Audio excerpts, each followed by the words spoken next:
Hey, GM Adam, what is good? We completed the Pepe migrations. Everybody is all in our DMs. The support tickets are heavy and flowing. What's good? Where's my stuff? Where's my stuff? How funny is that? It's always that situation. What's good, man? What'd you do over the weekend? I did this, bro. I don't know. It just seems like it's incredible for how dead this market is that all I'm doing is this. Like it's either X or Discord or whatever. But I feel like I'm more 24/7 now than I was in the 21 bull run. It's literally crazy. What? How about the Bitcoin Ordinals rush? That was a wild one. That was literally that like was something else. Yeah, that was something else. What's good, Dogfather, man? Congratulations on, was it the beta launch or is it the public release of .friends? Hey, GM. Yeah, so that's really great news. It's not really public yet, but it's kind of, because you just need some friend and know their referral code, and then you can enter the network. So that's really exciting. Just in time before Bitcoin Amsterdam and Inscribing Amsterdam. That's pretty cool. Stoked to have that now. Oh, yeah. Chris, GM, bro, what's good? Yo, GM, the little fellas, all the Pepes are on the move way faster than anticipated. Those guys are taking off. Devs are doing something. The weekend was great. I think I've about the marketplace today. Things are moving. So excited about the show. Hey, yeah. It's been a long weekend. Everyone's excited. Everyone was in Paris last week. Now everybody is in Amsterdam, Inscribing Amsterdam. Yep. I know Bunzy's usually here on Sundays or on Tuesdays, is down there having a lot of fun without us. We have a lot of announcements. I'll probably just get to the Emblem stuff to the beginning because that seems to be what everyone's interested in. Man, where do we begin, Adam? There's so much going on. We're at the beginning, Jake. How long have we been doing this now? It's got to be like pushing like 3 months now, right? But this is like, I mean, look, we've successfully migrated other collections, but obviously Rare Pepe is the final boss. It's almost half of all the vaults I think are Rare Pepes. So this was the heavy lift, right? And so much tooling had to be built to automate it, because when you're automating 20,000 vaults, it's impossible to do it, manually or one-offs. And so all this infrastructure had to be built by our dev team to actually make it happen. And here we are, man. Yeah. So that everyone kind of gets a full picture, and so that those who are re-listening can really understand it. We began the trading freeze on OpenSea July 13th, I believe, 2023. So we're about 4 or 5 days away from 3 months going into this. It took us 2 to 3 months even before that to get in contact with all of the marketplaces to assist with a trading freeze or delisting the collection. Now, some people might ask, why delist? Why freeze this when you weren't even sure when the migrations would be taking place? We had to go on and build these tools. We had to prevent or save users from trading fraudulent vaults or empty vaults. Unfortunately, this doesn't really prevent everybody from. We've come across at least a few dozen situations of people trading legacy vaults when we told you not to 4,000 times, but that's kind of the case. So during this time, we moved our servers from Infra to Alchemy. We had to reorganize how all the images and metadata is stored. We had to build a bulk transfer tool. We had to build a jump or migration tool. We had to update the emblem.finance UI. So there's a lot of stuff that had to go into this, and we appreciate everyone's patience along the way. So as you saw, we've migrated now 5 full collections. Well, Pepe should be complete here pretty shortly. Age of Rust was the first one that we tested out. That was because it was the smallest full collection. I think there was only like 11 assets of that nature. And then we moved to the Pepes. We did fake commons, dink rares, fake rares, rare Pepes. Now, some people might ask, why do this? We've stated, very clearly for a long time, Pepe community is our strongest community. It's our largest community, and they're our priority, probably forever or into the foreseeable future.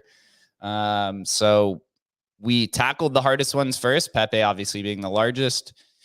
And as you can see here, which I'm going to pull up on the screen, we're currently sitting at 17,900 vaults. There's been a lot of actual volume over the last few days as well. I think 10 ETH in volume over the last maybe 3 or 4 days. You can see here through the activity, right? A bunch of kind of lower cards, like everything like 0.3 and under have been selling. A lot of these like $20 cards. I like to call them kind of like starter, maybe like the starter packs of getting into the migrations and stuff of that nature. Fake rares was really good. And as we've begun and migrated all of these, there's things that have to be fixed. There's bugs that pop up on the back end, right? So it's this kind of like really tug and pull relationship. We move forward and sprint, and then we have to step back 2 steps to fix everything. So right now there's a handful of support tickets that are open that we have to fix, and then we'll be back to moving on to the next migration phase. So what's being migrated next? To be honest, there's no real specific order. We have to create there's a rough order. It comes down to first technicals. What is the most optimized collection to migrate first from a technical level, right? Then you have kind of these social layers where it's like, who's our biggest community? What's the priority? And then there's obviously the business aspects to it as well. If people reach out and want us to migrate this, is there some sort of business opportunity where both parties can benefit, right? So a lot of stuff goes into these decisions. It's really not straightforward. This kind of migration has never happened before. There is no blueprint for this. But I promise bluepeprint, bro. We built it. I promise you they'll all be migrated, guys. Just because Pepe's were migrated does not mean you're not getting migrated. We've got to go. We've got to go through the full collections before we could move on to something next. Again, 5 collections. Put on the screen. 5. Only 5. 5. That's it. 5 collections have been migrated. That's it so far. So we have about 30-ish still to do, but the process will speed up much faster. So I put out a tweet today, and it seems like there's a little bit of confusion because this affects everybody. Although, here, let me just go through this. So I put this tweet out this morning. Approximately 17,500 rare Pepes were migrated. We found another 1,100 that were missed. A handful of these people are in the tickets. A handful of people have reached out to us in the Discord. That is being done today. So once we move on and think about this, only 5 collections have been migrated. So this next part pertains to you after your collection's been migrated. So let's say you own some Spells of Genesis cards, and we announced that the SOG migration has been completed, and you noticed that your SOG Legacy Vault has not been migrated. And it could be because of 2 reasons. There's probably some edge cases, but these are probably the 2 main reasons. Your vault has more than 1 asset inside of it, like in this example of the picture I've pulled up here, where you can see there's 5 different assets in this vault. Or your vaults, your legacy vaults, are in a third-party contract. Maybe you have them in a multi-sig, or you have them deposited in a NFT lending protocol or something of that nature. That will not be migrated. That is a security risk. So that will be situated there. And as you see here on the screen, this Pepe-style vault, there's 5 different NFTs in here. 3 of them, it looks like, are ordinals. 2 of them are counterparty assets. So this specific vault, if we chose to do nothing, would be migrated to the Emblem Open collection, which is the equivalent of Emblem Legacy, but the updated version. Now, why is it going to the Emblem Open? Because there's 2 different protocols in here. There is a counterparty protocol assets, and there is ordinal protocol assets. So Emblem is not comfortable, and we are not going to make a decision on your behalf of where 5 different assets should be moved to one singular one, right? So like, for example, this Pepe style one, somebody said, hey, why did my Pepe style not get migrated? And we said, because there's 5 different assets in here, and we're not going to choose Pepe style over these other ones to migrate, although it may be more valuable on the secondary market. Collectors have weird preferences, and maybe this inscribed Pepe or this ordinal Pepe or ordinal rare is more valuable to you than what the monetary value implies. So there's a lot of nuance to that, and Emblem Vault is not going to make that decision on your behalf. So we will move it to the most generalized collection. So if there's 2 rare Pepes in this vault, then it'll get moved to the counterparty collection because it's just one protocol with multiple assets. So I hope that makes sense. Let me add one thing in there just to make sure we're clear. You and I, Jake, know that like the general migration of Pepes is completed. We still have about 1,300 edge case ones which still need to be migrated. So if you're Pepe, if you're not seeing it in your wallet yet, just give us about 24 more hours before you start hitting us up in DM and asking where the Pepe is. There are these edge cases. There's a little over 1,000 that still need to be migrated.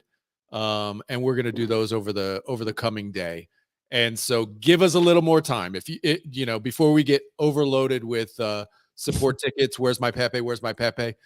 Bro, there are still about 1,000 out there that still need to be migrated. These are just kind of the edge cases, the ones that slip through our general bulk migration. So relax, guys, relax. Yeah, very well put. Oh my God, Adam saved the day for somebody in the replies yesterday. That was one of those can the devs do something type replies. Oh my God, it's like 10 in a row. So holy Jesus. But yeah, I do understand, right? Especially if you're this gentleman who claimed that he owned 1,000 vaults, right? We will definitely, give you more attention. But just the complete, barrage of 10 messages in a row becomes very hard to understand these when we have, a dozen of these or so situations. So again, as I'd mentioned, Adam, thank you for that clarification. We will be doing a second wave of migrations at the end of all migrations, right? So at the very end, the situation that we just explained with the multi-asset vaults and stuff, we also have other blockchains that we support, right? We have Namecoin, we have Monoparty, we have Ordinals. So this kind of situation applies to all of them. So at the very end, when we're done, we'll make an announcement and say, hey, on this day, this time period, if you fall into these 2 camps, we will migrate them. And that will be the last time. Everything after that, the user is going to have to pay for. You're going to have to manually unvault it. You're going to have to manually vault them. But we will have a bulk minting tool at some point in the future. So I wanted to make sure that that is very, very clear as possible of what is going on there. But everything will be migrated at some point outside of those 2 kind of situations. So a lot going on there. And then also on top of that, we announced at Pepe Fest, Emblem Markets. Oh man, so we're probably gonna have to dive into this for a second. So Emblem Markets, we announced, and I'll just read the tweet off. It said, Emblem Vault has been building towards this moment for multiple years, and we're excited to unveil the next chapter of our journey. Emblem Markets. It's a platform that's going to offer unique multi-chain experience alongside Emblem native products. Emblem Markets will be more than just a marketplace and will act as a sandbox for Emblem Vault and Emblem builders utilize. And then it has the website where there is a sign up you could see here with Pepe Fest, where we ask for your email, Twitter handle, Ethereum address, and XCP.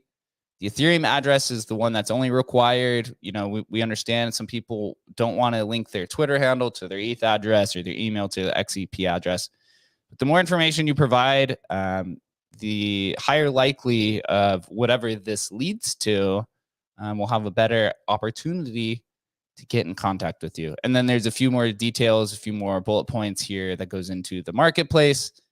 Of course, it's a little bit generalized, and that is done on purpose. So when Adam and I joined the team, we're almost come up on 1 year, man. November 1st. So happy birthday, baby. How crazy has that been?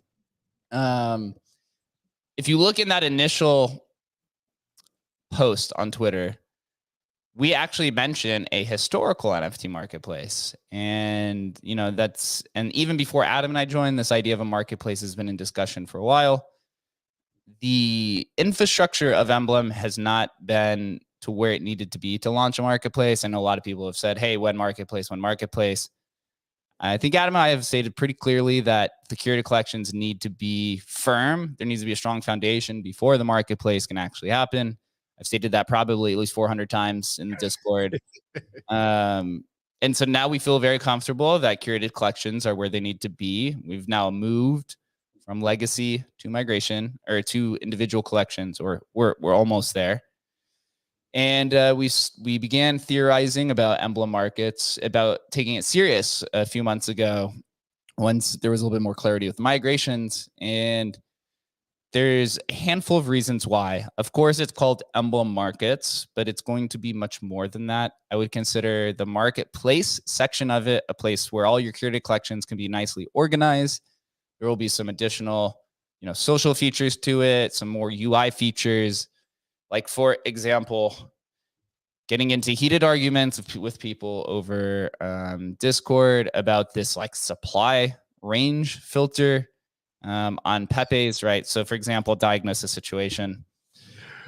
So we've gone back and forth on this at least 30 times. Do you want to show him it live on screen so he can? That's true. Yeah. So on Pepe, right, there's 3 things that are going into displaying rare Pepe on the curated collection. There's Emblem Vault, there's OpenSea, I guess there's Seaport too, and then you have Xchain, right? So we're trying to puzzle all these together to make it a very nice and clean experience.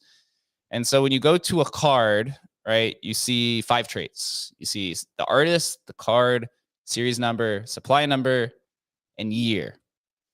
So focus on the supply here, right? So this one, for example, is 37 trillion or whatever it is.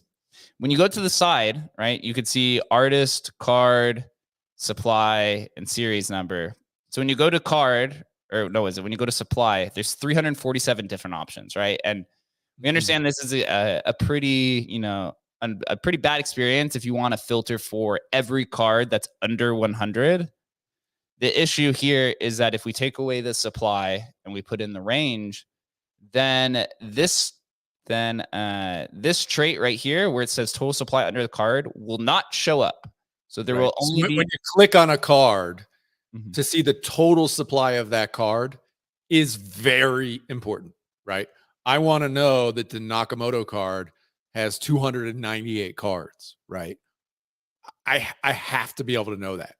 And using sort of a slider system does not make that possible. So if you were to click through to a Nakamoto card, rather than saying total supply 298, it won't say anything, right? So it's really, that was a pretty important choice that we made there. And that is simply because OpenSea doesn't allow that functionality for us. Yep. Yeah. Sorry And no, you're good. No, I was listening to you. Yeah. And so with Emblem Markets, we will have this ability to completely control the entire UX and UI of that asset page. We're limited to the traits that OpenSea provides us, but also we can't customize and place, the numbers wherever we want. With Emblem.markets, we have a little bit more control over, the user experience on these type of things. So we'll be able to add both, or we put the supply number somewhere on the page where we're not allowed, where we don't have that ability to do on OpenSea.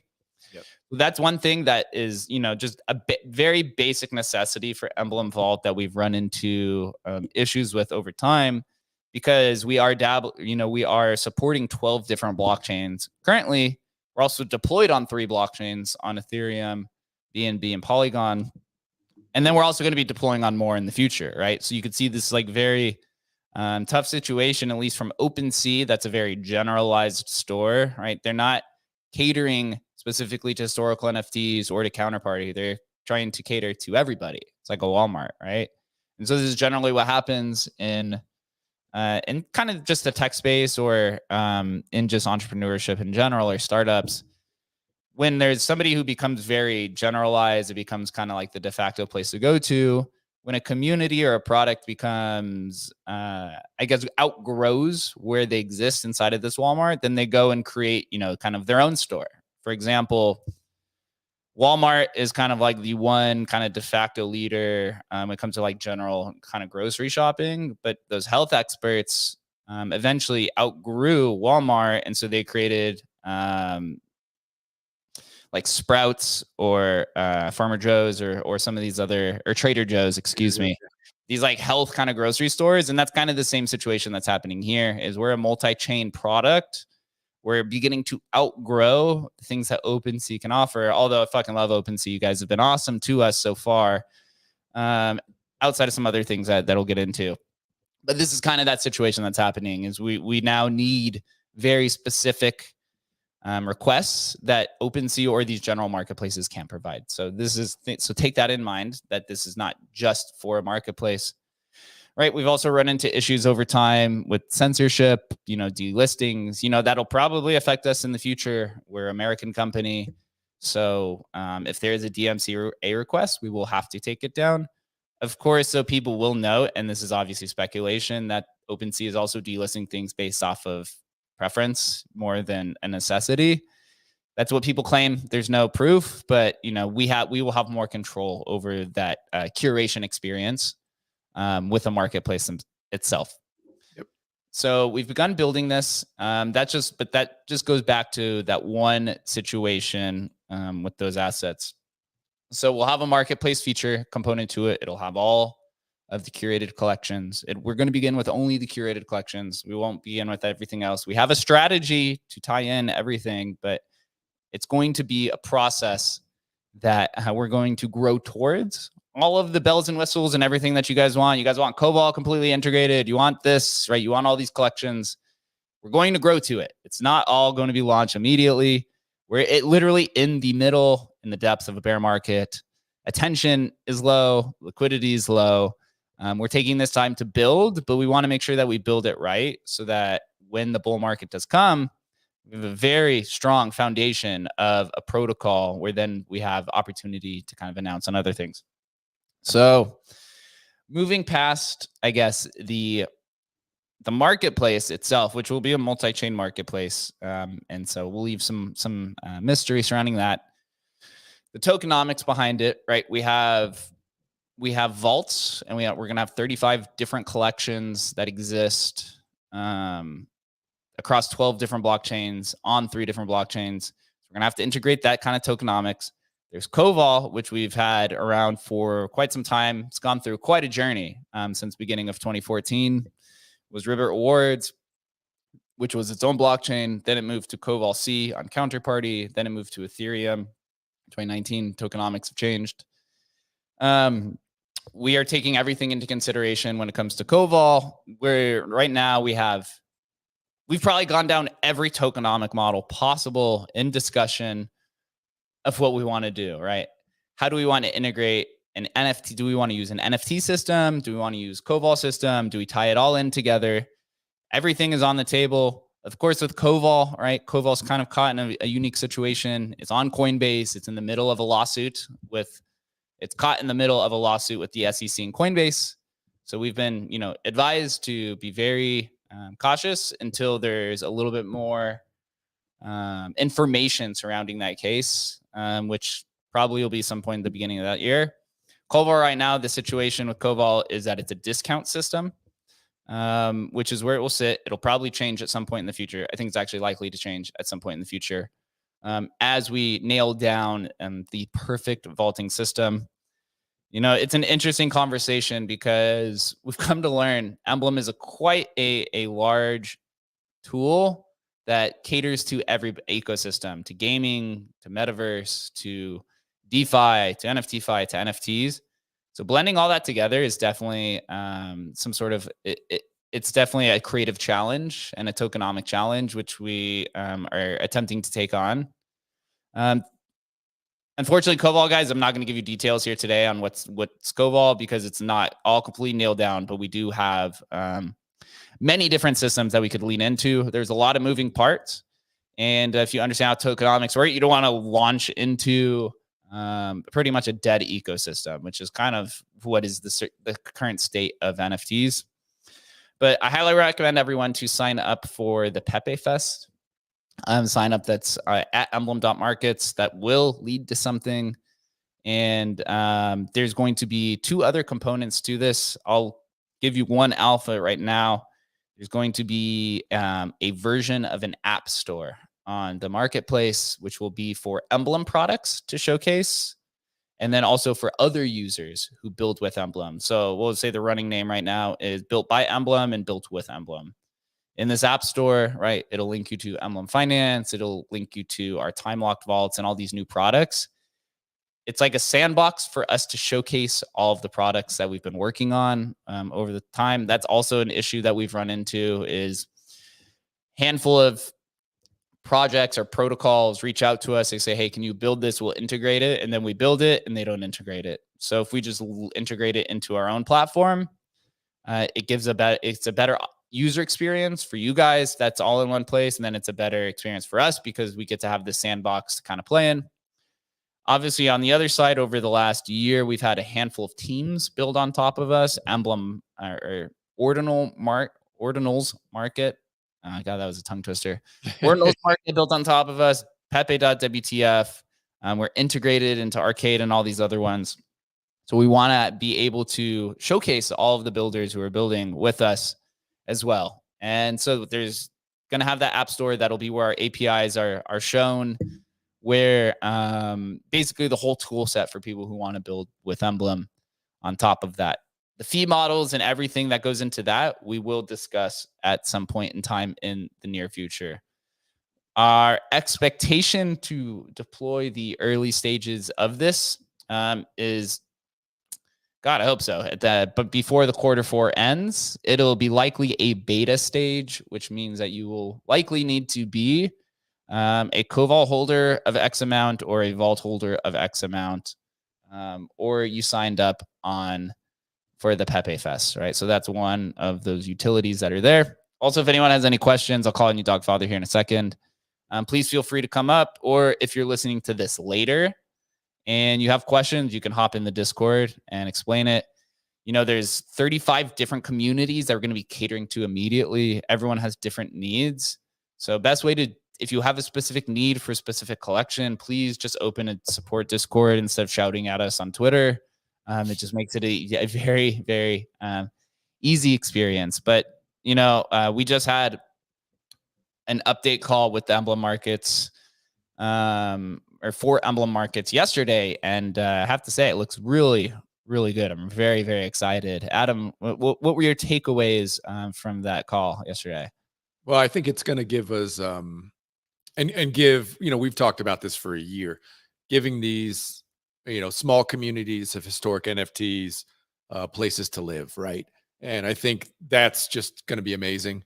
But that's just really the first step for Emblem as a company. I mean, of course, we lean into historic NFTs because that's where we find our first product market fit. But the reality is that Emblem can be used for so many different things across chains that we literally don't know what the next big thing is.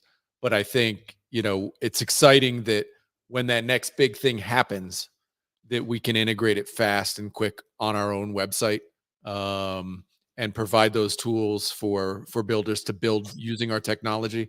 Man, couldn't be more pumped about that, because you just think about it, whatever. I don't even know. Nobody in the NFT space, nobody in the crypto space knows what the next big thing is going to be. Is it going to be some project on Solana that gamers go crazy for? Well, how awesome would that be to be able to bring those items over onto Ethereum and allow to access liquidity, right? Or bring it over to Bitcoin, or bring Bitcoin stuff to Ethereum, or whatever, you know. But being able to do that quickly, fast, on our own native website is it's going to be amazing. It's absolutely incredible. Oh, a few more things. So, as you know, royalties are going to be officially at 0 February 29th. I think it's leap year. It's leap year this year. I think it's leap year this year or next year. So February 29th, 2024. Royalties are officially at 0. Somebody has asked, will there be royalties on our marketplace? You know, it's something we're considering. The marketplace, we're going to roll out with initially just a marketplace fee. The marketplace fee will be competitive against all of the other marketplaces. That's definitely a priority. We're looking into different types of gamifications to it all. There's a vaulting fee. There are going to be changes to the business model of Emblem prior to the launch. There will be an announcement for that. Right now, there are enforced royalties on rare Pepes and the majority of the collections. You know, that is probably going to stay firm until that expiration date. but it is also giving us this 6-month period to build our business model and to build our system in preparation for a zero royalty fee world. We all love royalties. I think royalties are great, but just being very practical here, from our side, I don't see royalties coming back, unfortunately. Maybe to specific marketplaces, but in a general aspect, I don't. I am also under the opinion that once royalties go to zero, marketplace fees are probably the next to go to zero right after that. So we're trying to prepare in that world where crypto is always changing. So when we do make these business decisions, I know there is frustrations, but we will never, let our user base, our community invest in things without having the proper type of information prior, or at least the proper warnings or disclaimers of what's going on. I know Koval people are just going to say, yeah, I bought Koval at 10 cents, right? Now it's down horrifically because you guys tell me every day. Yeah, Koval was in a different situation, but also cryptocurrencies in general right now are just down horrifically, and also just on a regulatory push. I'm sorry that we're a US based company, but we have to play by the US laws. Right now, there is a war on cryptocurrencies in America. That's just kind of the situation. So we've been very particular about it. That's why we haven't added anything new. And there probably won't be anything new until there's more clarity from the Coinbase case. That's just kind of the situation. It's caught in the middle of the case. And the reason why, I'll give you an explanation why.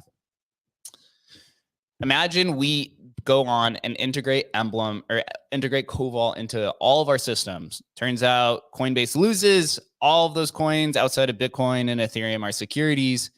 Now, not only do we have to, pay on all of these unregistered securities, which we do not believe it's security. There was no pre-sale of Koval, right? They've been airdropped multiple times. It's been a very community thing. But then we'd have to deintegrate, or remove Koval from the entire system. It would be a complete death blow. Emblem would crumble. There would be no more company if that situation turned out. And we do not feel comfortable taking that risk, although there could be some great benefits on the other side. And if we do decide to take that risk, we will give you guys a heads up. But until then, again, coming from my mouth, there's going to be no changes to Koval. And if there is, or at least now, and once there is, we will notify you. Again, of course, I know that this affects everybody who holds it. There's 8,000 Koval holders, but that's just kind of the situation of it. But couldn't be more than excited to launch Emblem Markets. It's really, really going to be the next vision, the next future, the next journey for Emblem. A lot of opportunities. I'm really excited to see what happens. And we're going to spend the rest of this year kind of wrapping up and making sure everything's deployed that we had done. Somebody just put in the Discord asking about Polygon migrations. Polygon migrations will happen after ETH migrations are complete. There's a handful of things that we have to do. I guess 3 of our main products coming out is we have the migrations, and then we have the Polygon and BNB migrations, obviously on a much smaller scale.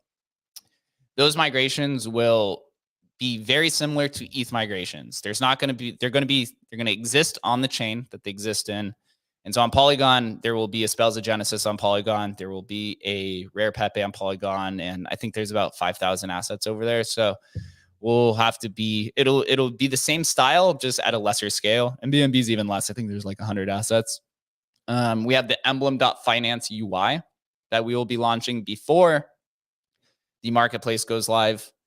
So that has to happen. And then we have our bulk minting tool is a priority as well. That is a very, very requested item.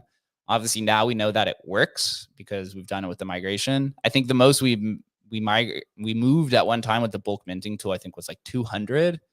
Maybe as a product, we might even be able to do it more. But I know for if you're a Rare Pepe holder and you've been holding this one card, if you own 990 of supply of this one card, right? You're not going to sit there and mint these one by one. You're going to want to put it all into one transaction and copy all those addresses and then paste it into the multi-send feature on Free Wallet. And that is something that we plan on kind of building. So as you see, there's a lot going on, a lot of moving parts. We have a few more surprises coming, but appreciate everyone for being really patient with us. It's been long. Shannon's in here. Shannon's a giga chat dev. I don't know. I don't think there's anybody who can compete with this guy's dev skills in the space. It's absolutely insane. Same with Eric, who's on stage, and Chris, who's gonna be our newest member of Emblem. We're growing, we're scaling, we're having a jolly good on time. Dogfather, what are your thoughts on all of this? Appreciate you for being one of our regular co-hosts of the space as well throughout the year. Man, huge props. I mean, that's like really amazing. We were looking forward to that for quite a while. I'm just checking the Rap Happy website, the curated collection. So this is so clean, compared to where we have been before, where you really had to dig through everything, and then you had everything cluttered because it's like, one card in different walls and stuff like that. Now everything is like we know it from, for example, other ERC 1155s. So it's so much better, and I'm looking forward to it. All the liquidity that's coming in once it's getting a bit more, the momentum is back. But still, I mean, Rap Happy will always be in the top 100 collections on OpenSea, so that's clear. And once we have a Naka sale and or some other high value cards, it will also pop up higher. So really looking forward to that. And the next big thing that's flying, we all know it's Doge Party, right? So it's clear. I mean, no argument about that.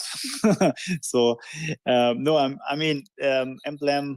is like the Swiss Army knife. I think this will be the tool where you guys can hack something together based on the platform within a day, or basically overnight if something new is popping up. So this is giving you a lot of flexibility to be super fast way before all these bigger companies can have all their community so where you have to fill some forms and have 10 meetings before you can do stuff. You guys can be the very fast one on the market and catch the first wave. So really bullish on what you guys are building. Yeah, appreciate that. There's a few handful of things I'll explain here. So if you have a collection and you want a curated collection, please reach out to us. Specifically, if it's a large community. If not, you can wait for the protocol collection, right? So if you're a counterparty artist and you have it properly indexed through Xchain, and it says, like, if it has the banner that says this is an official collection, means we could create a curated collection, or we can mark at least, we can make that a curated collection because we're routing it through Xchain.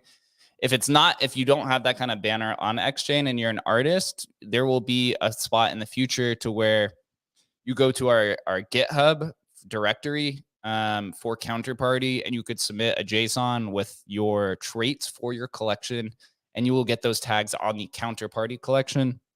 And then moving forward, if your collection then has a large community and expands, then we will move it to its own curated collection. Ultimately, our goal is to have all of this automated in the future, and we have some plans for that, but we do have to work towards that. Also, there's some requests about multi-chain curated collections. For example, let's say you have a collection on Ethereum, ordinals, curse ordinals, stamps, and Bitcoin ordinals, and you want it all on one page on OpenSea. That is also something we can do. It'll take some custom solutions until we kind of smooth it out. But there are a handful of multi-chain communities, and there's actually a lot of people in ordinals say they're only ordinals, but from the conversations I have, I don't completely believe that. Which is okay. So there's a bunch of communities from the ordinals community that want these multi-chain kind of contracts because it just makes it much easier to kind of sort through. Also reach out to us for that, or at least start thinking about that kind of idea.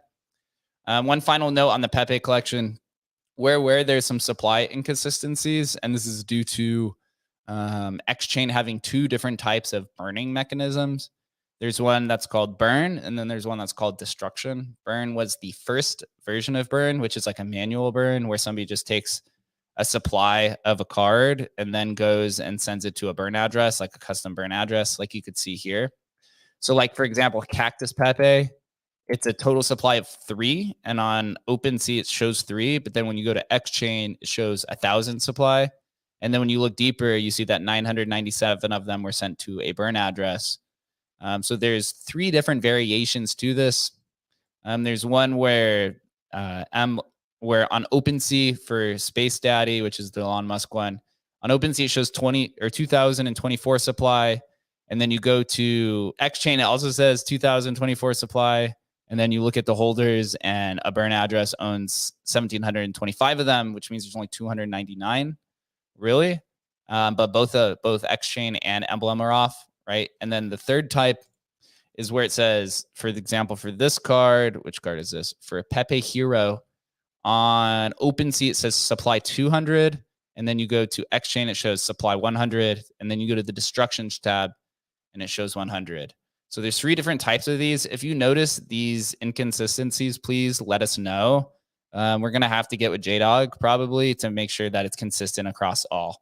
That's a very important metric, as Adam as said earlier. Yeah, it's going to take time. And please, especially if you guys see these sort of things, or you notice something that's inconsistent, either between us and XChain or whatever, us and OpenSea, anything, just let us know. Appreciate that, so that we can fix it. These are just one-off things that are going to need to be kind of worked through. There are people who say, "Oh, well, you said it a burn address. That's not really burnt." Well, I don't know, man. I'm not going to get into that. It is what it is. We're considering that burn, but Dogfather, what's up, man? Yeah, the devil's really in the details there. I was also replicating the numbers from Peppy, what the fuck. And yep. I was not always getting their numbers. And I think they are the most kind of like, everyone is kind of like taking these numbers as kind of like formal or, correct. But I mean, they are different, burn addresses. And it's really like not that easy. So folks, so be a bit patient. It's not that straightforward, honestly. Yeah. So, and rather than being quickly and kind of fudding or so, it will be figured out. And I'm happy to help. I can also share my numbers. So if you guys like, and at the end we will find the right answer. But I mean, imagine someone is sending a card to a new burn address. I mean, these are kind of things. It's very hard to capture automatically, because I mean, someone is creating a vanity address and sending there, you don't know it, and I mean, it's not captured right by the algos.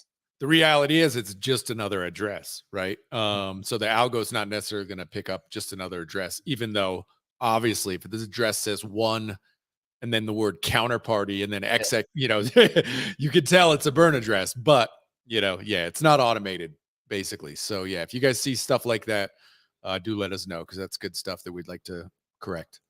Yeah. There's also a fourth party, Pepe.wtf. We work with Al pretty closely. He's the one that's providing a lot of the JSONs and stuff. So there's kind of 4 or 5 different protocols that are working on this.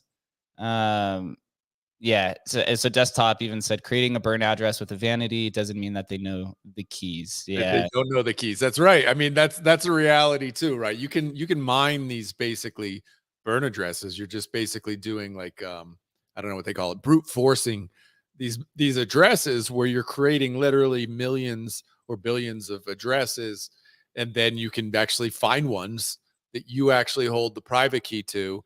And it may say burn address 1, and magically, you figured this one out, and you do it, and you say, I'm setting it to the burn address, but you actually own that burn address. So it gets a little complicated here, but we work. Yeah.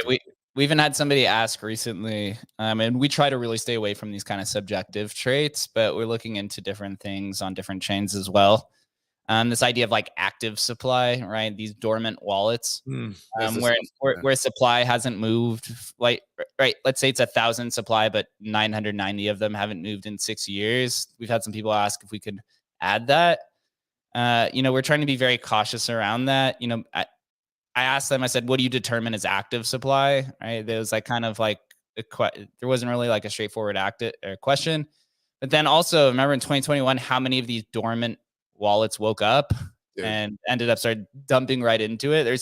I don't know how you could do anything like that. I mean, the reality is I know personally people who, never moved Ethereum, They've had Ethereum since day one, and then suddenly when Ethereum touches $3,000, per Ethereum per ETH, whoop, wake up, here they go, so I don't think we could ever really touch those. It just seems like there's so much experience, even in the 21 bull run, where I'm just thinking like curio cards, where people are like, oh, no, that Apple wallet's been dead.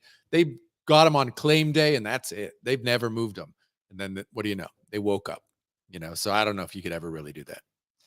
Yeah. Dogfather, I know you have some experience with this too. Yeah, 100%, Adam. I mean, that's something not for a marketplace, but rather for an independent website where someone is maybe giving some alpha or trying to give some alpha. But for the marketplace, it should be neutral and absolute hard information. You can't do any of that. I mean, that would be really like almost financial advice that you don't want to give there. Yep. But we do appreciate when people come in and have these types of ideas. There are some other ones, like for one with Namecoin, there's so much debate around, how people value these. So we try to stay objective. So one thing we're looking to add is just to see if the token has expired before. So it's just a simple yes, no, right? Like that's a very objective kind of thing that determines, if a collector wants a Namecoin asset. So those kind of ideas like are important. And if you think you have a good addition to it, then please just like let us know. Again, we have to evaluate and see if it's even possible, because you have to pull the information directly from the blockchain itself and index it and all these other kind of crazy stuff Shannon does in the background.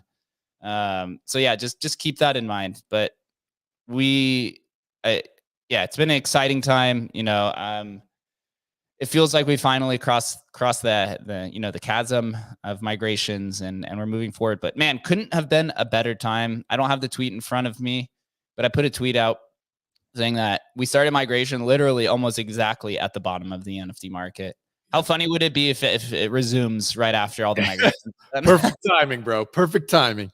It's the Pepe bull run is ready, man. Now it's ready. Now it's on. Game on. It's interesting when you think about Emblem's community, because it's not typically like PFP flippers. So it's almost like this whole section of people who are using ETH just so they could get liquidity to their assets from other chains. And so they're really only using a handful of assets, right? There's a lot of people who use just Emblem because they generally prefer native trading, which is more secure, but this is a way to access liquidity. So I think we'll get a pretty strong sign if the bull run does resume right after, we're done with migrations. I think that's a pretty strong sign. I mean, we had 15,000 holders, it puts it at number 6 largest NFT collection. If you combine all of our curated collections together. So a lot of responsibility. If there are any other questions, feel free to come up. If not, we'll kind of move on for the remaining like 15-20 minutes of this, and we'll kind of go into this topic. Dogfather, what's up? Yeah, quick question. So if people want to be on Blur for whatever reason, can they find the Rep Happy curated collection there as well? Because I had a quick look and I didn't find it. They don't support ERC 55 yet. I see. So that's the reason. Okay, cool. Good to know. Thanks. Yeah. So right now, I would stay firm with OpenSea. There's starting to be fake collections popping up on all these other ones. So if you go into our Discord, there's a collections tab. I would highly recommend just using these because there are people already creating fake migration portals. If you're on Telegram, there's people creating fake migration portals trying to get you to click. Unfortunately, I've seen some people already fall prey to that. Go into our Discord, go to the collections tab. Those are all the official collections. Use that as your source of truth. We do have an open lane of communication with OpenSea. This is why I say use OpenSea. I know people hate paying the 2.5%, but if that is securing you from losing all of your assets or paying too much, then I think it's probably worth it. But we have a direct line of communication with OpenSea, and anytime there is a fake collection, please send it to us, and we have them just censor it immediately. They've been very, very responsive to us, and so we really appreciate having that because I know a lot of people do not have this kind of direct line of communication with OpenSea in general. So, and then obviously, Blur doesn't offer ERC 1155. We do have a direct contact with some of the other ones as well, but they're not as attentive as OpenSea has been to us. So I love OpenSea, man. Yeah. If they didn't drop the ball with their royalty discussion and stuff, I mean, they've always been really responsive to me and a bunch of people and us in the historical NFT community. They've always been kind of awesome, but they did drop the ball a bit. Yeah, I don't think OpenSea is going anywhere. You know, a lot of people calling the downfall of it. I mean, they're still paying people and hiring people at 150K, 250K a pop. Like they have runway. That's definitely for sure. You know, they are getting caught in the crosshairs. I think they're going to try to take a Coinbase position, kind of similar to what Coinbase is doing, is leading the regulatory front for cryptocurrencies. I think OpenSea is probably going to end up doing the same thing for NFTs. I mean, I know they're preparing for an IPO, right? They're rigorously delisting things. You know, already some rare Pepes unfortunately have already been delisted because of, you know, copyright and stuff like this. Yep. So they're taking all of the active cases. So I do think OpenSea is probably going to follow a similar suit to what Coinbase did over in the future. So just on that token, man. Yeah. We could have had a second bull run, man. It would have been amazing. They could come back and save the day. I do have a few Bitcoin, we'll keep it on the Bitcoin realm, that I saw happen over the last few days, which I think one of these topics are probably going to extend for quite some time. So we'll end with that one. One I found pretty interesting is with ThorSwap. I don't know if you've been following ThorChain, but they recently, I think it's had to be within the last 2 months, enabled native swaps for Bitcoin. So you can natively swap native Bitcoin for native Ethereum. This is like the grail of swaps that people have been trying to figure out for literally decades. I think the first atomic swap was deployed in 2017. It was Charlie Lee swapped Litecoin for Decred, and then they did swapped Litecoin for Bitcoin on the Lightning Network. This is completely native. Eric Voorhees has been a very large advocate for ThorChain. Yep. Of course, what happens? Is he a part owner of ThorChain or what? Because he's always shilling it. He must be involved somehow, right? No, but he owns Shapeshift, so they integrated Shapeshift into it. I got you. But he's been a pioneer. He's the one who kind of called out SBF, right? He's a very respected person in the space. Ultimately, what happens though, right? If you have this kind of freedom or frictionless kind of environment, North Korea and some of the hackers have begun taking their hacked ETH or their stolen ETH and started swapping it for Bitcoin. To the tune at one point over the weekend, I think there was like a $300 million transaction. What? Really? 300 million? Holy smack. 300 million into Bitcoin. And this is when ThorSwap came out. And so ThorSwap, not ThorChain, it's a swap that's built on top of ThorChain, the protocol, right? So think of it as like a front end, similar to how Uniswap front end is built on top of the Uniswap protocol. They basically saw what was happening and they said there's a pressing and persistent concern recently came to light, the potential movement of illicit funds through ThorChain, specifically ThorSwap. They think that no activities should have no place on the ThorSwap platform. So they basically censored the ThorSwap front end, which is similar to what Uniswap has done before as well. And so now I think they actually paused or halted it, and they're going to reassess what's going on. Eric Voorhees came out and said, ThorSwap is not ThorChain. And so you can still go build your own front end and you can still do this. But it leads me to this kind of, this double-edged sword where it doesn't seem like, hacked illicit funds are going to slow down anytime soon. Does North Korea then just become the biggest Bitcoin holder at some point in time? What happens in a world of that situation? I don't know. Chris, what do you think? I see you thinking about this. Give me your thoughts on all of it.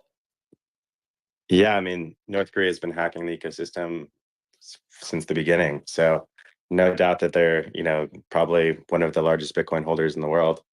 And, everything's moving towards a little bit more of a regulated front.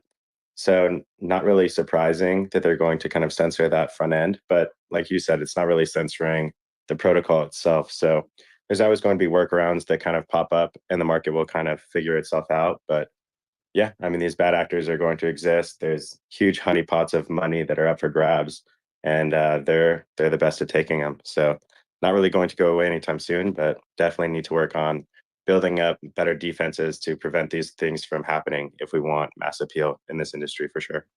I can't imagine a situation where, North Korea becomes like a top 5 Bitcoin holder. Adam, what do you think happens in a situation like that? What can you do? Like if Bitcoin just becomes occupied by, malicious actors, which it historically has been kind of that situation. Well, what if Satoshi is the US government and has 1 million Bitcoin? What happens to Bitcoin? I don't know. We'll see. I have a post coming out later today, so stay tuned, guys. We'll see. Easing it. Who is Satoshi? Maybe it's Kim Jong-un. I don't know. Yeah, it's going to be interesting, and this is the type of thing. Obviously, if all they need to do is build a front end to be able to use Thorchain, that's a no-brainer. My question is, how do they offboard that Bitcoin to whatever currency they want? Or maybe they're able to buy stuff with the Bitcoin itself. I don't know how that works. Who knows? But if we want permissionless systems, there are going to be bad actors, period, full stop. You can't prevent bad actors. The most used system for bad actors is the US dollar. I mean, we all know it's common sense. So what are we going to do here? Who are we fighting? Arrest the bad guys, but don't take away the system just because it's used by bad guys. That's stupid. Yeah, that's what the U.S. government likes to do. Unfortunately, very, very big pain in the ass. Yep. I think it'll be to be determined. I think with Eric Voorhees, kind of helping and Thor Swap, I think they'll eventually figure it out. I want to give a big congratulations to Ordinal's bot. Our homies, one of the original inscription tools. And they just announced a $1 million seed round between a bunch of people I've never even heard of, but it looks like it's all Bitcoin kind of capital funds. UTXO Management, Bitcoin Frontier Fund is TO's VC, Bitcoin Magazine familiar with, but some of these other ones not really familiar with. But it looks like they are kind of all Bitcoin funds. So congratulations, 1 million rounds between, it looks like 8 capital funds, but then a handful of other individuals. It looks like it was kind of a round of maybe some smaller checks in this like small regulatory environment. But now that makes 2, right?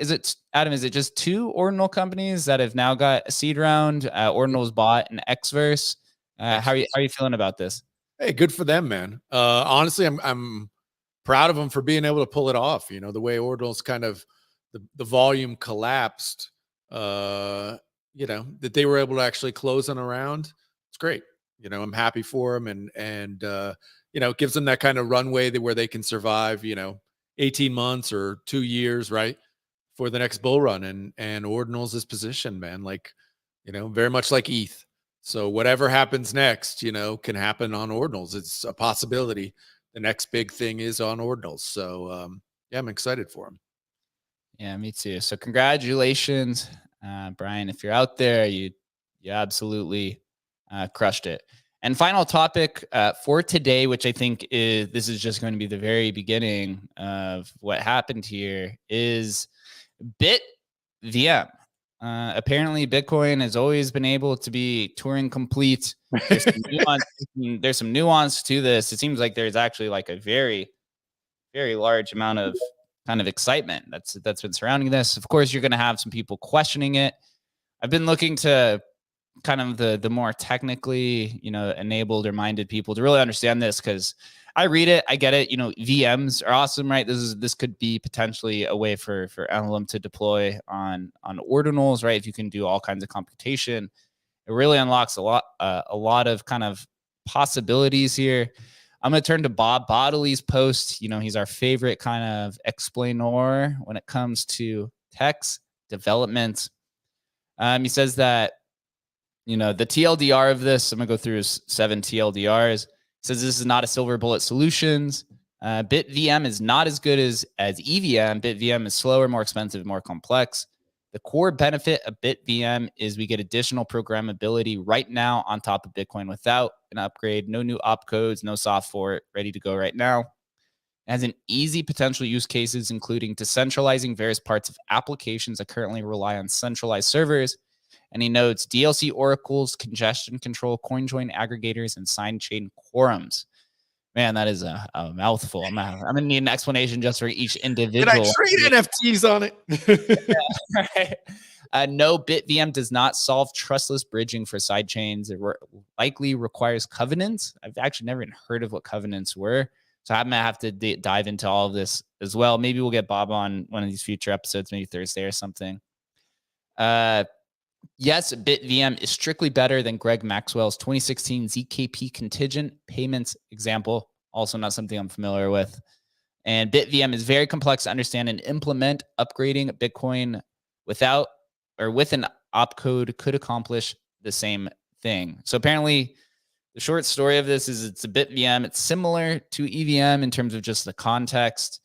More expensive though, because it is on Bitcoin. And it says that BitVM is a new optimistic rollup plus fraud proof plus Taproot Leaf plus Bitcoin script computing paradigm designed by Robin Linus at Zero Sync.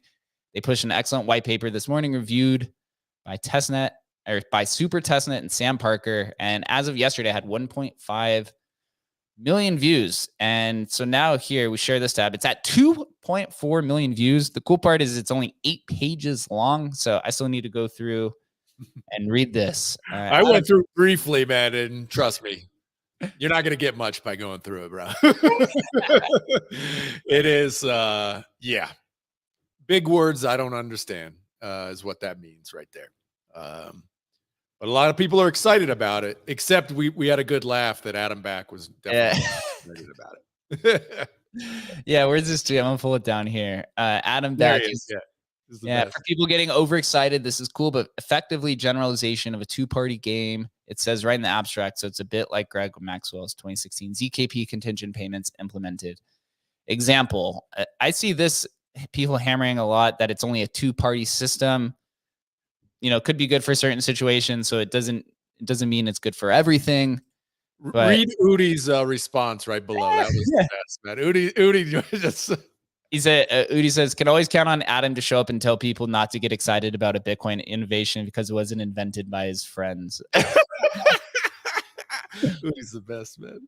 Dogfather, what are your first thoughts on this? And do you even understand what is going on here? Honestly, I didn't have the time to really go into that in detail. I mean, I don't know. Somehow these things come up, and 1 hour later, Bob is having a long thread about it. I don't know how he's doing that. Probably just a faster computer. It looks a bit like still in research, but I mean, definitely something super interesting. I mean, there are a couple of projects trying to get EVM or a VM on Bitcoin. It's super important to have that, and what is winning at the end and what is really working. I mean, I'm just looking at the end of this article where they're calling about tap trees with leaves numbered in the billions. That looks like really massive. I mean, really a lot of stuff you need to do to make that work. But at the end, one project will be able to do that, and then we are back in the game, right, with Bitcoin. So I think it's extremely important to have these builders and devs trying to do these things, and one of them will win, and that will be big. Yep. Peter McCormack comments, it says, explain this like I'm Peter McCormack. Robin, the guy who wrote the white paper, says this enables more expressive Bitcoin contracts. Particularly, it enables functionality that we thought we needed a soft fork for. It might enable trustless sidechains, but that is not fully solved yet. And then also Eric Wall, who I tend to look to for information, seems pretty excited about it, but he said he's going to remain cautious because he said this happens often with Bitcoin. People get really excited about a new protocol, and then turns out it's not as great as you thought, or it's just overly expensive and not overly expensive and takes a lot more time. Lightning got in this situation, a handful of other ones. Yep. I mean, look, we've been through it, right? The last 8 months, how excited about BRC20s or runes or whatever. I mean, in theory, it's all kind of this similar thing. But anyway, we'll see, man. Like you just said with Lightning, how many years it's been with Lightning, and it's still kind of kicking down the road, or RBG or whatever, there's a big difference between idea and implementation. And these things can take years and may never be fully accepted by the people who would actually be interested in using them. And that we've seen time and time again unless you can actually get people to use it, it literally doesn't mean anything. So we'll see. Interesting idea. Certainly got a lot of buzz this week. OPP, what you think about BitVM? I don't have much on it. I didn't read up on it at all, so I've been kind of out of the loop. I was actually just curious if you guys knew if there's any updates on the rune stones, and I could talk on that a bit, or if not, you can keep it moving. But runes are dead, dude. You didn't hear? No. I haven't really heard much about Runestone outside of the recent Casey posts from last week, just talking kind of about the gamification of the asset name selection. It seems like people are still really figuring it out. I think this is probably that period now where the excitement's worn off and they're now actually trying to build it. Unless you have any more information, I don't really know much more about it. No, I don't know. Jack squat. I'm coming to you guys. You guys are the ones out of the curve here. I'm just an artist out here, so appreciate it. It kind of hit one of those. It came back again. He changed it up a little bit, so more excitement. Then kind of hit this like dead spot, and that's where we are right now. As far as my Twitter, feed. Well, everybody's Twitter feed's just been overloaded with, war and death and destruction, and so. Crypto's kind of moved to the back burner on the timeline. But it is quite sad, the war that's happening. Unfortunately, as I'll make a quick statement because I haven't really talked about it, but as somebody who's Jewish, who's grown up being Jewish, bar mitzvah, Hebrew school, NAEPI and stuff, it's a really unfortunate situation from both sides. What's really happening here does not catch me as surprised. I think most of my friends that I've talked with, I lived with Israelis before. I have friends that are in Israel right now. It's not anything that I think caught people by surprise. They've been kind of expecting it. There's definitely some escalations, and I don't think there's any turning back now at this point. So, actually, Mario's been doing a really good job. I think I've been following kind of his spaces. He gets a lot of flack and credibility, but from I've tried to look at as many news sources as possible. I do think he's probably doing the best job when it comes to information. So shout out to Mario. Yeah, he's been doing a really, really good job. And also too, like when he puts out information and then it's proven wrong, he does actually fact check it and we'll put the right information up there. So you'll see me in there listening because it's close to me as kind of this Jewish American. But both sides have it really bad. You feel bad for the 150,000 Palestinians who have now been moved and kind of have nowhere to go. Tough situation in the Middle East. Unfortunately, I don't think it's going to get cleared up after this either. Yep. But outside of that, BitVM, I think will be a hot topic. I think that's probably, I'm actually excited. What's today, Tuesday? Tomorrow, the Ordinal show. I guarantee you, they're probably going to cover this for like 5 hours. I'm going to go. I'm going to go on the space, listen to it in the beginning. I'm going to go go to the gym, go have lunch, go have dinner. It's going to be like 10 o'clock. Come back, they'll still be talking about it. It's great. We're going to be covering it. I don't know how these guys do it, dude. It's insane. Absolutely insane. Tomorrow, we're having the Pepe show. It'll be the first installment. I got Joe, Skrilla, and Viva, who are going to be in the building. If you're a Pepe person and want to join, please do come on stage. Now that Pepe migrations are almost fully complete, one of our main goals we've wanted is to actually run a regular routine Pepe show. Some of the details still have to be worked out, who can make it, but maybe bi-weekly and turn it into a show to where the Pepe community come in, talk about fake rares, fake commons, everything within the ecosystem is good. Also too, I had a few people reach out and ask on Emblem Markets if rare Pepes can be purchased with Pepe token. It is also something we are actively exploring, which will be pretty cool. Make it full meme circle, buying rare Pepes awesome. With Pepe. With Pepe. I would absolutely love it. That's meme-fi too. The absolute next level. Meme-fi. Yeah, but Pepe show next Wednesday or tomorrow. As you guys know, we do this Tuesday through Thursday, 11:30 a.m. Eastern time till we're done. tomorrow Pepe show, Thursday, we will figure it out. But appreciate everyone for this. I know it was a long one talking about Emblem migrations and Emblem markets, but had to get that that kind of conversation out there so that we can share it to everybody. What's going on, OPP? What's on your mind? I just want to say on Tezos, there's a Pepe coin, and they actually have a Pepe market as well. So that's kind of funny. Interesting. Pepe is everywhere. That's the thing we've learned, and that's why we're trying to Emblem Vault. We're going to take Pepe cross chain. There'll be a rare Pepe collection on every chain that we deploy on that you can move frictionlessly between all of them. And I think that'll be very exciting. That'll be a very interesting meta during the bull run too when that actually happens. But Adam, any final words until we talk with all the frog people tomorrow? Bro, it's memes all the way down, man. I'm excited for the show tomorrow. It's awesome.